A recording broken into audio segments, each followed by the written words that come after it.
Hello and welcome to this video. It's a pleasure for me to see you here, and you will join me today on two journeys. First of all, we will have a look here in this area because I'm searching for new places to watch for animals and take some pictures.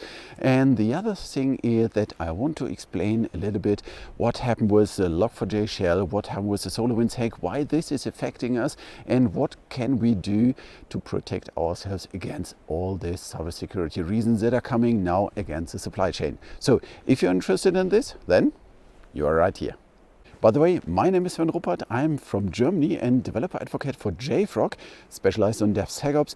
And well, as you can see, I'm mostly out in the woods. Every 3 minutes I have time for this, and I'm using this one to record all my videos. So if you're interested in more outdoor style IT related videos, check out my YouTube channel. Have it in German, have it in English, and it would be a pleasure to see you as my new subscriber.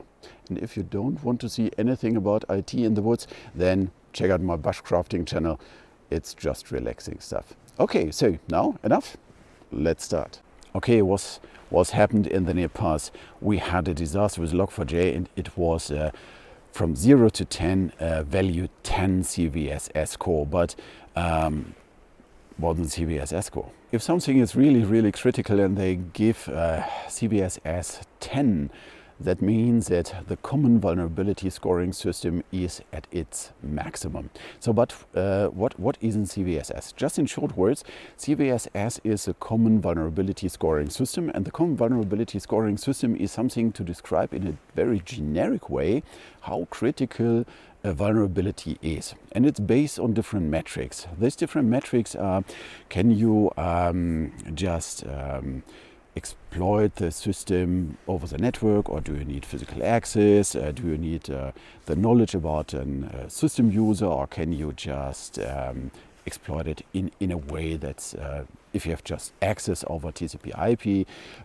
Different metrics, so it depends on network statistics, operating system specifics, knowledge about the system, and so on and so on. So with this CVSS we have different versions. One version is CVSS 2 and 3 and 3.1, and the new one would be 4 someday, so they are just working on this one.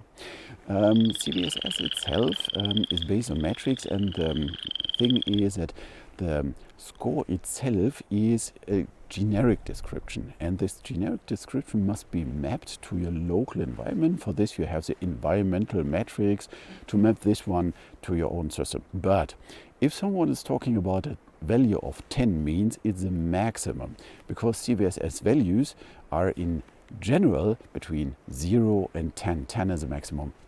So based on all these metrics, you can calculate it.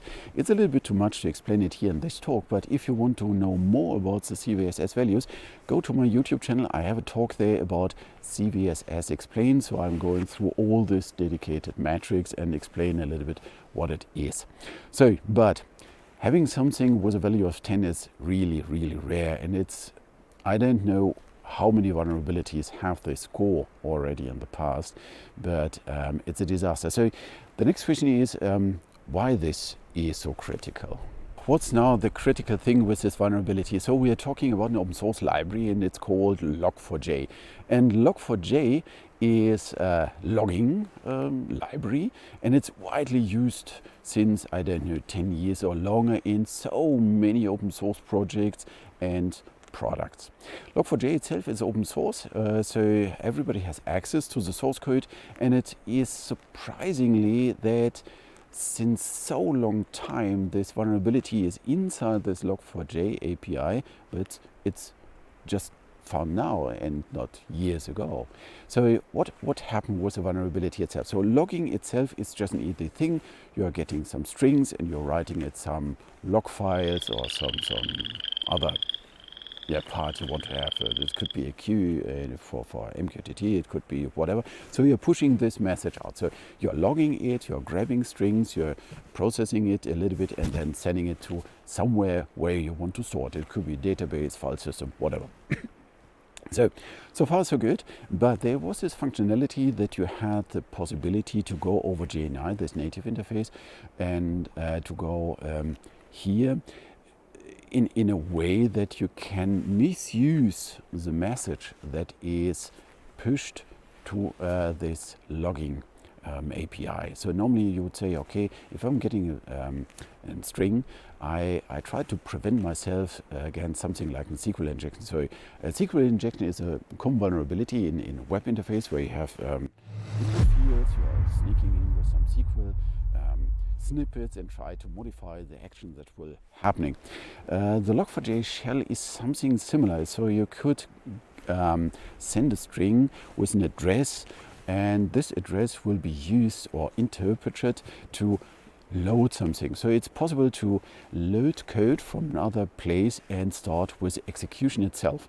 So you have different variations, so it's a little bit too much to explain everything here in this talk, but the Log4j shell itself is now a disaster because it's widely used, it's nearly everywhere used in big environments like Amazon or Microsoft environments. It's inside products, in open source projects, and a bad thing is it's sometimes embedded inside this fake jars. So, and the worst part is like an repackaging. So you have this dependency to Log4j, and then you're repackaging during the provisioning or during the creation of your own binary and sneaking with this code in. So there are several ways to get rid of it. So, but the main thing is it's widely used and it's very, very, very easy to misuse. And this happened just now. But how to get rid of this? To get rid of it, you have different possibilities. I don't want to say that this is a 100% correct answer, but you have the possibility to give some environment variables or variables that you are not using this functionality in a way that it can be misused, so that you're limiting the interpretation itself. Or in some environments, you're just removing the jar so that you don't have this functionality anymore. So, but why I'm talking about this? I'm talking about this because it's a vulnerability. It's hidden since a long, long time. It's used nearly everywhere in the world in open source projects, and it's just found and easy to exploit, and it has a CVSS value of 10. But this is a typical vulnerability in terms of I have a dependency and this is a bad dependency. But we had something in the near past as well that is a little bit more aggressive. It's not this traditional attack, it's an attack against the supply chain. Okay, a completely different attack compared to this Log4j hack is more or less the SolarWinds hack. SolarWinds hack is a little bit longer ago, but it was an eye-opener for a lot of industries. So what happened?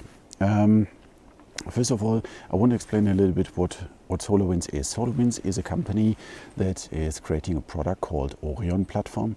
And this Orion Platform is a software that is used to manage network infrastructure. You can imagine that if you're a customer of the SolarWinds company, so you're buying software to manage your infrastructure, it's not a small network what you're maintaining. So mostly it's a huge thing with hundreds, maybe thousands of items you want to control. And what do you need to manage network infrastructure is software that will run with very high rate, because it will administrate the network.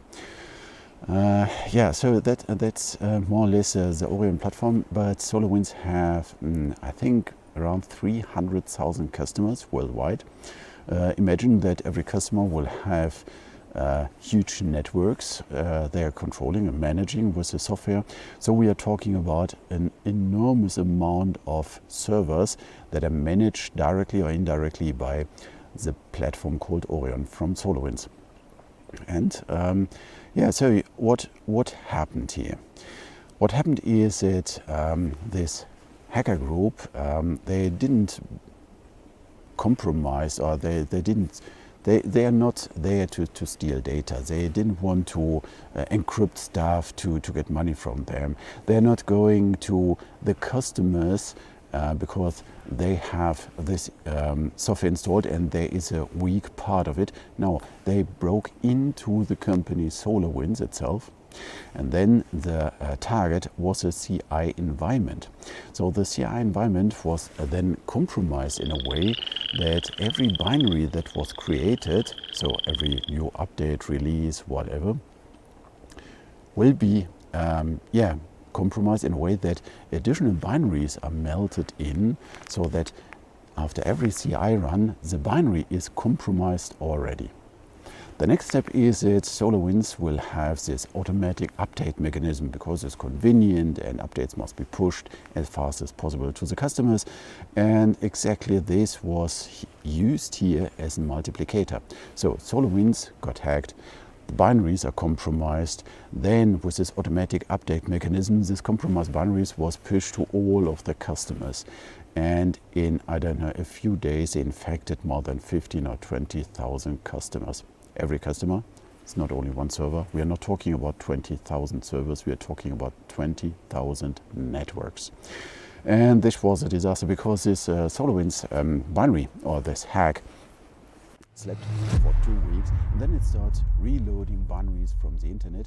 And this means that every infection by SolarWinds is a little bit different. So even if you are closing the main door, the main entry the SolarWinds hack opened, you don't know how many open windows you have. And this is really a disaster, because now we have so many different networks, we have so many different kinds of infections, and you can't trust the company you are getting the binary from. So all mechanisms like, oh, the company is providing a binary, they're creating a fingerprint with MD5 or whatever, I'm checking this fingerprint is not working, because before this binary was produced, or this fingerprint was produced, the binary was already infected. So traditional and classical mechanisms are not preventing here, so you need something different. And now we have the challenge of attacks against the supply chain, against multipliers. And yeah, this is now a critical thing, because now we as a developer, we have to fight against two different sides. If you have something like this log4j stuff, it's a dependency we are grabbing from somewhere, and we have to make sure that these dependencies we are grabbing are not compromised. Okay. On the other side, with the SolarWinds hack, it showed us that we don't have to protect ourselves only against these dependencies we are consuming. We have to protect ourselves against that we are not the distributor of compromised binaries. So these are the two sides now. With attacks against the supply chain, we are not only infected by something that's coming in, we are infecting by ourselves. And this could be a disaster, not only from the vulnerability point of view, but from the economy point of view as well, because if you have done this once, it's most likely that the customer of you is not so, maybe will never trust you again. So, and this is a bad thing. So we have now these two sides, and how to start to protect against both sides now. So we heard about these different attacks, the log4j and the SolarWinds hack, and now it's a question how we can prepare ourselves, or how we can fight against vulnerability. So for this we have four main areas. They're called ZAST, DUST, IAST and RASP, and I will mention them briefly in a short overview so that you have a feeling what areas for what, and we can start thinking about in which order we can start using them. So the first one is ZAST, Static Application Security Testing, and what we are reaching here is a goal that we're analyzing the static context of an application. It could be the binary, it could be the configuration, it could be source code. So inside ZAST we have different fields like component analyzers and the source code analyzer and all this stuff, but the main thing is that we need access to these components so that we can scan them. And if you're scanning binaries, we are scanning against non-vulnerabilities or binary patterns that are found somewhere early in some other malicious codes. And then we are analyzing the source code and try to understand the code, and with more or less pattern matching techniques based with KI, machine learning, whatever. We try to identify pieces of code that can be misused or can lead to a vulnerability later. So, but in the end, it's more or less the static application security testing, and you can start straight with the first line of code with this, because if you have something, then you can scan it already, because there's no need that it must be runnable or whatever. So static application security testing is the first one. The next one is exactly the opposite. It's DAST, Dynamic Application Security Testing, and this means that you have this hack approach. You're not analyzing all components that are part of this tech stack. You're analyzing it from outside. So you're looking at it like there is this wrap around. You have this API, the possibility to access it, and then you try to hack it. So this is mostly based on most common vulnerabilities. If you want to know a little bit more about most common vulnerabilities like SQL injection or heap dumps or something like this, then check out my YouTube channel. I have a talk exactly about the most common vulnerabilities in general. But here, DAST, the Dynamic Application Security Testing, is focusing on this hack approach. So I try to hack the system, and for this you need something that's running already. Then we can discuss about make it sense to run DAST techniques against the test system, because then it could be different from the point of configuration. So it may mostly make sense if you're focusing DAST on production systems, because then you have the full potential of DAST. So scanning for weak configurations, scanning for open ports, for example, and try to hack the system and try to misuse resources. So otherwise, make sure that your test environment is as near as possible from workload and all the other things to the production system, so that you have comparable results. But this is DAST, and this can be done just if something is already running. So you need something already running, then you can start with DAST. We had the static approach, we had the dynamic approach, and the next thing is that you're merging those together. This is an interactive application security testing, and it's more or less a combination of scanning all components, so static application security testing, and of the dynamic behavior of it. So we can think about interactive application security testing more or less like security debugging your application. The challenge here is that you need a lot of specific knowledge so that you can define your own attack vectors against the system, because this is the best approach for IS. So it means you interactively try to hack the system during the time it's running, and you're getting all the metrics out of it. So interactive application security testing is a combination between SAST and DAST, so static and dynamic, combined with the interactive part, so that you actively try to compromise the systems. We spoke about three parts of testing: the static, the dynamic, and the interactive one. And now we are reaching the point that we are protecting the runtime. So RASP is a runtime application security protection. So we are not testing anymore. Now we are protecting the system. So RASP approach is just usable on production systems, because with this you have this approach that you try to identify an ongoing cyber attack. This means that you have this agent approach mostly. So you have your production system, you have an agent that's running there and that's changing a little bit the bytecode itself. It's like performance monitoring, but in a way that you try to identify now with all these metrics in real time based on KI or machine learning or whatever your technique is behind. You try to identify an ongoing attack. So there is something that's going, it's misusing data, it's combining different use cases that are not good, and.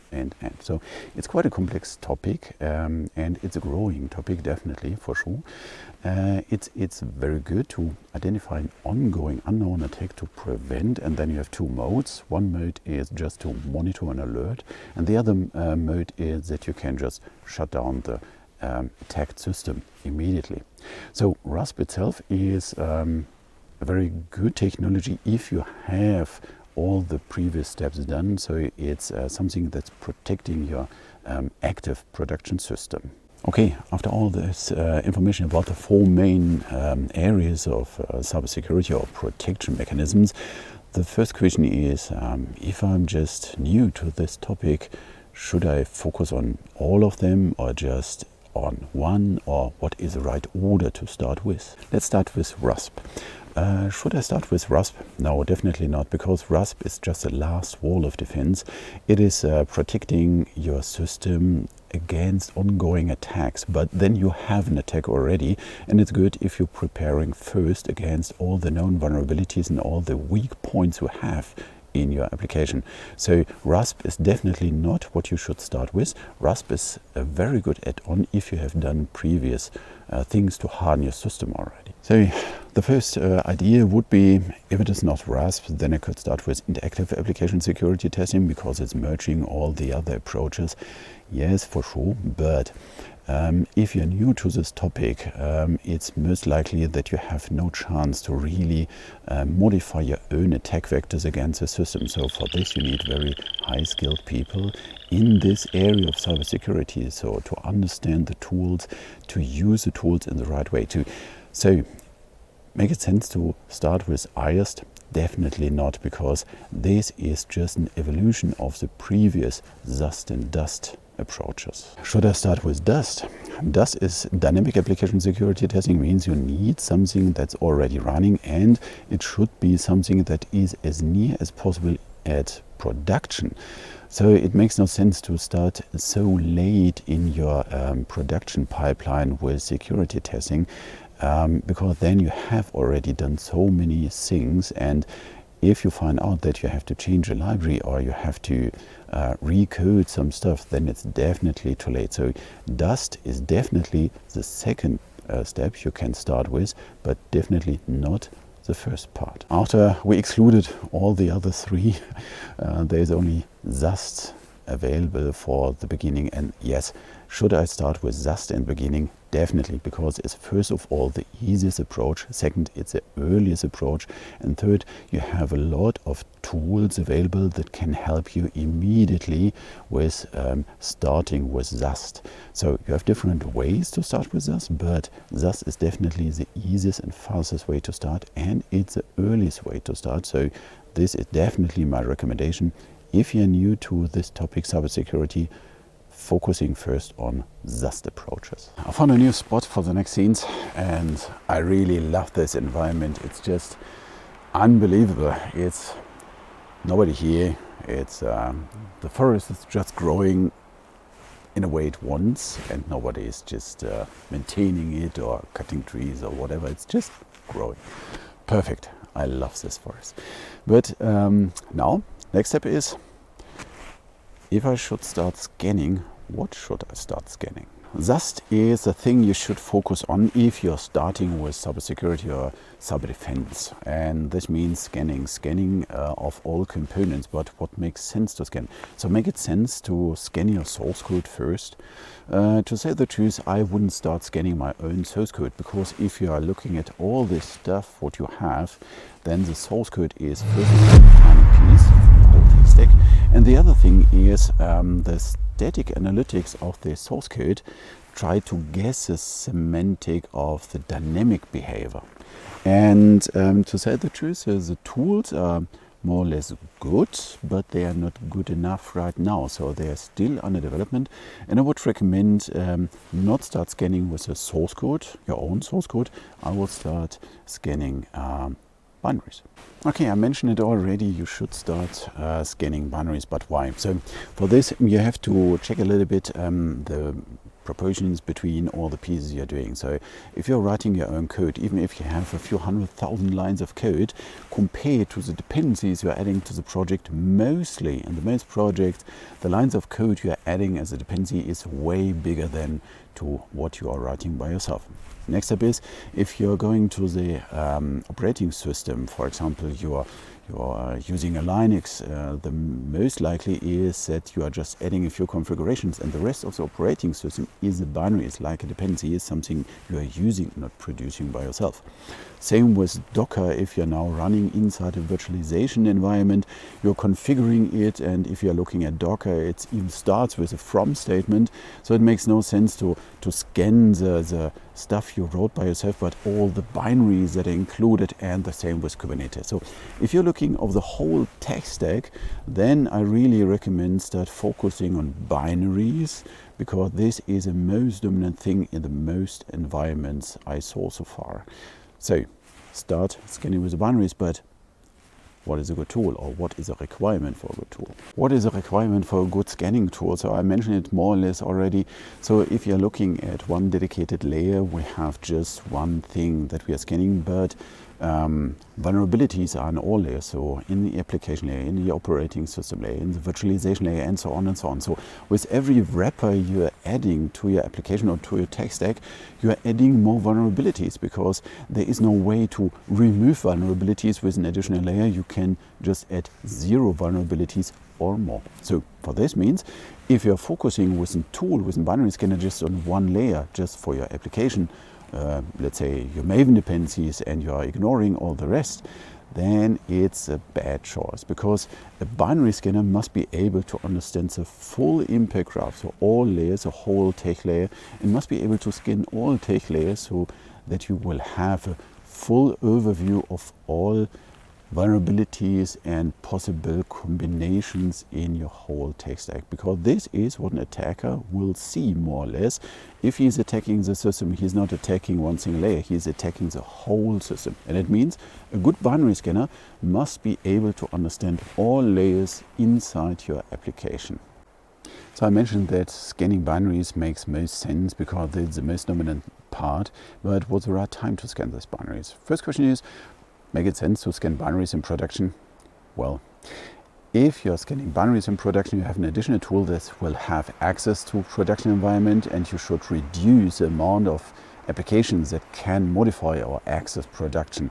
The next thing is, scanning binaries from production makes definitely no sense, because the binaries are not produced in production. Binaries are produced pre-production. So it makes sense to scan not in production, because you are just using inside production all the components you have created before.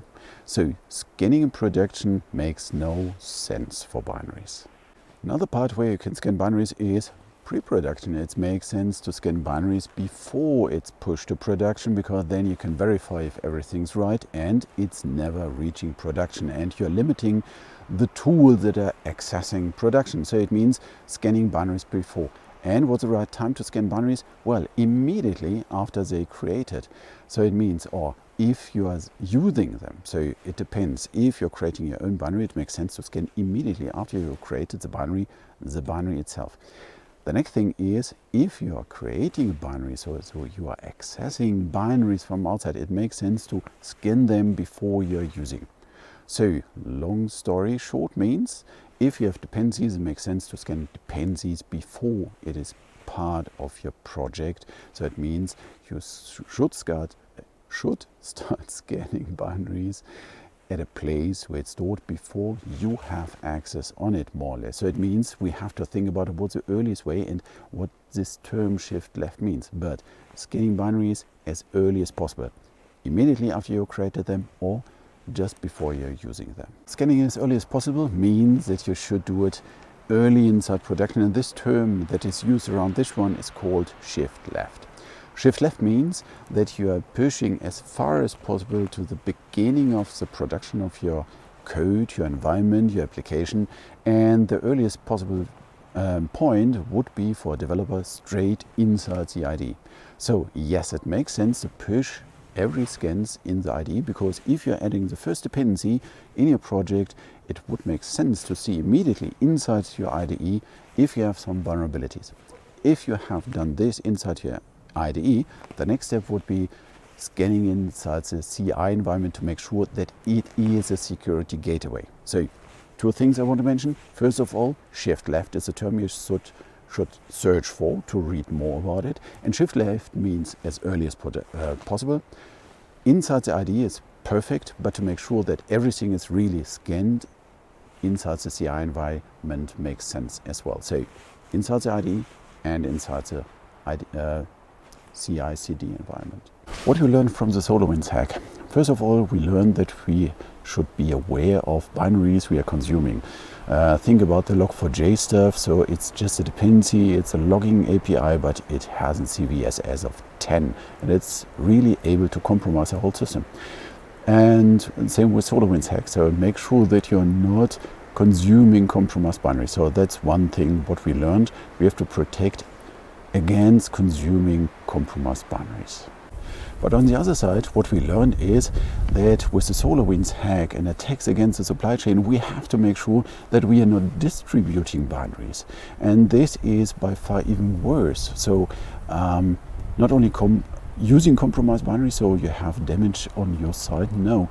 If you are the multiplier of them, then you're losing a lot of credibility on the customer side. So consuming binaries as well as distributing binaries is what we learned from the SolarWinds hack. So we have to protect against two sides.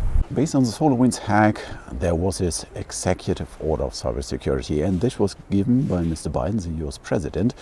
And to say the truth, in the beginning, what is an executive order? I have no clue about it. It's something from the US side, and why should I take care about an executive order that's given by a US president? I'm living in Europe, I'm working for some other companies, or I have customers in my area or whatever. So why should we think about the executive order and what was part of this executive order that was given based on the SolarWinds hack? What is an executive order? So thinking about an executive order is that the US president is something like a CEO of a company. He is a president of the United States and his company is more or less a government. And an executive order can be given by the US president only. And what can he do? So he can't change law, he can't change taxes or whatever with an executive order. But with an executive order, what he's able to do is that he's changing the way the government is working. It's like a CEO, he's able to reorganize or restructure the processes inside a company, but he's not able to change the law from the country the company is in. And the same is with the executive order. So the executive order is changing the way the government is working, and this can have a huge impact. So what's the impact of an executive order, and especially the executive order of cybersecurity that was given by Mr. Biden? So the main point is that the component or the core meaning of this executive order of cybersecurity was that every IT system that is used by the US government, created, used or whatever, so it's somehow operating for the US government, must fulfill now the requirement of an SBOM. I will cover this in a few minutes, what an SBOM is, but having in mind that something that the US government wants to use have to fulfill a requirement, mean that all indirect companies that are involved are using this one. So the US government is spending a huge amount of money for service, and they're using Amazon, they're using Microsoft, they're using their own IT infrastructure, and so on and so on. And if now there's a requirement, it means that if Amazon wants to make money with the US government, then they have to fulfill this requirement. And if I'm providing something for Amazon, then I have to fulfill the same requirements, and so on and so on. So directly or indirectly, more or less the whole world is affected by this executive order of cybersecurity that we have to fulfill the requirement of an SBOM. Or the full impact graph, and why do we need them? So a full impact graph is something that's going over the whole tech stack you have. So we are not talking about a single dedicated layer, we are talking about the whole full tech stack. And a full impact graph is that if you have vulnerabilities in all these different layers, you can connect them in a way that you can say, this vulnerability in this class is part of this jar, is part of this web archive, is part of this Docker layer, Docker image used in this Helm chart. So this is something that's called full impact graph, because you have a vulnerability in some kind of technology, but you know at what other places this vulnerability is indirectly part of. So, and if it is part of something, then it can be misused. So it makes sense to know this jar is part of this Helm chart, because this Helm chart is used for this production environment.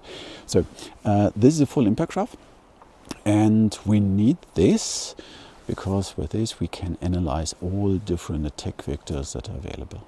If you want to have the full impact graph, so what is the best place to get this full impact graph? So for this you need a place where all binaries are stored, because then you have the possibility to access all binaries in once. The next thing is you need the knowledge about all this metadata of these binaries. An example. If I have a Maven, a jar artifact, a Maven artifact, then it's good to know if this jar will have dependencies, and these dependencies will have other dependencies. And this is called metadata, metadata of this binary. So I need all this information about dependencies and other metrics so that I can understand this layer fully, and then I can combine this metadata from all these different tech layers to a coherent picture. And this is something that I can analyze. This is something that I can use for detecting vulnerabilities, attack vectors, and so on. So to get this information, I need a place that can contain all the binaries, and Artifactory from JFrog is exactly one of these places, because inside Artifactory we have all these different dependency managers, and the dependency managers have the binaries as well as metadata. And to access this, we have X-Ray, and X-Ray is reading not only the binaries but the metadata as well, and now can start with the security scan. I mentioned that X-Ray is a part that is able to scan this one, but what's X-Ray? X-Ray is a security scanner from JFrog. It's part of the free tier and part of the professional and enterprise environments, and we have this full DevOps environment. The core is Artifactory, where all the binaries and dependency managers are placed, and then with X-Ray we are reading it, and X-Ray has a concept of rules, policies, and watches, and some other stuff. So what are rules? Rules are stateless atomic definitions what should happen if you are finding something with a CVS S value between A and B. Then if you have different rules, you can combine them in a composition, and this composition is called policy. So with this you are able to map compliance documents with the policies and rules in X-Ray, because then you can say every chapter is a policy, and inside every chapter, every action is a rule, and so on and so on. So it's a quite convenient way to define what should happen. A rule can do the following. It can notify someone, it can break a build, it can start a webhook, and so on and so on.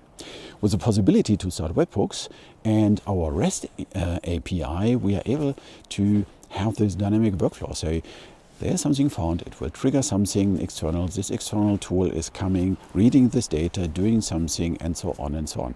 And then you can use this inside your CI environments, for example, to have dedicated build steps or whatever you want. You can be very creative. But then we have watches. So inside the web UI, you have the possibilities to see all the vulnerabilities and additional information like the CVEs, the CVSS values, and all this stuff. And this is inside watches, and watches is a combination from the policies, what should happen if you find something, and the resources, what you want to scan. And then you can say inside and watch, please scan the Docker repositories and Maven repositories and whatever. So if you want to know more about this one, because this is not a product pitch here in terms of all features, then you can have one of my free webinars or workshops at JFrog. Just search at JFrog for the next upcoming webinars, and then you will see there is this DevSecOps webinar from me or some practical steps with a workshop. So just feel free to grab one of the free slots and have a detailed view on the possibilities from X-Ray and Artifactory, and how you can combine this one to the IDE interface so that you have all this information straight inside your IDE. Earlier in this video I mentioned the term SBOM because it was part of the Executive Order of Cybersecurity from Mr. Biden. And what is this SBOM? SBOM is a software bills of material, and what is part of the Executive Order is that now every system that is maintained, run, used, whatever by the US government must fulfill this requirement of an SBOM. Means that every dedicated component must be listed that is used to create this system.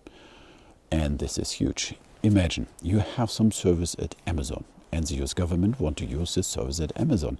Now Amazon has to give the full dependency list over all dependencies that are used directly or indirectly for this service.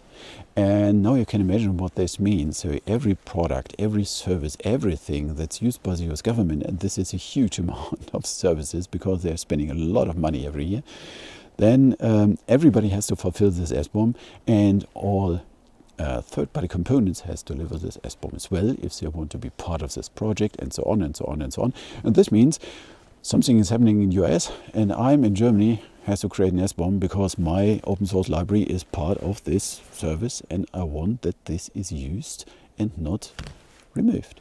So, or other products and so on. So an SBOM is now the full dependency list with fingerprints and version numbers and artifact names and all this stuff. So this is an SBOM. But how to create an SBOM, and is there anything what we have already that is at least something like an SBOM, maybe more? SBOM is just a list of all dependencies, and we have already something that's able to create this complete list. So having in mind that we have this full impact graph and we have this place where we can store all binaries and we have the information about the metadata. So now we have a concept at JFrog since a long time. It's called build info. Build info is not only an SBOM, build info is a superset of information. So what's a build info and how to create it? So a build info is a lot of metadata that is collected during the time I'm creating a binary. So mostly during a build in CI environment, and it will collect something like date and time and operating system, agent number, environment variables and all this stuff. And additionally, it's collecting all the dependencies that are used with coordinates. So it means package number or whatever. It's part of this description of the dependency, as well as the version, the name and the fingerprint of different hash sums like MD5 and so on. So we have this already, and it's stored inside Artifactory so that you can push a build info inside Artifactory. It's stored there in a dedicated repository. So you have this information, and there we are addressing the term of or this change of vulnerability. So inside a build info that's immutable, we are adding the information of the current vulnerability database, for example. So you have an actual view of all dependencies, all metadata, as well as an actual version of vulnerabilities. And this is a huge superset of this SBOM. So do you need to create an SBOM? For sure. Use build info. It's part of it. How to create a build info? Well, we have different possibilities inside the CI environment, as well as a command line tool, as well as Maven wrapper, Go wrapper, Docker, and so on and so on. So how to create a build info? The technical part, how to do it, it's more than 10 or 15 minutes to explain what you need, but I have a how-to for this, and then you can see how to create on command line for your tiny project, for your big project, for your product or whatever, the build info and how to store this inside Artifactory. If you want to try all this together, you can use a free tier. So Artifactory is part of it, X-Ray is part of it, and you can create with a free build info tool on your desktop if you want inside your IDE the build info, push it there, or just reading the JSON file or whatever you want to do with it. So are you prepared for fulfilling the requirement of this executive order of cybersecurity? Yes, you are, because you have access to free tools that will give you the possibility to create it in a minute. We had a lot of stuff and it's time to close this video.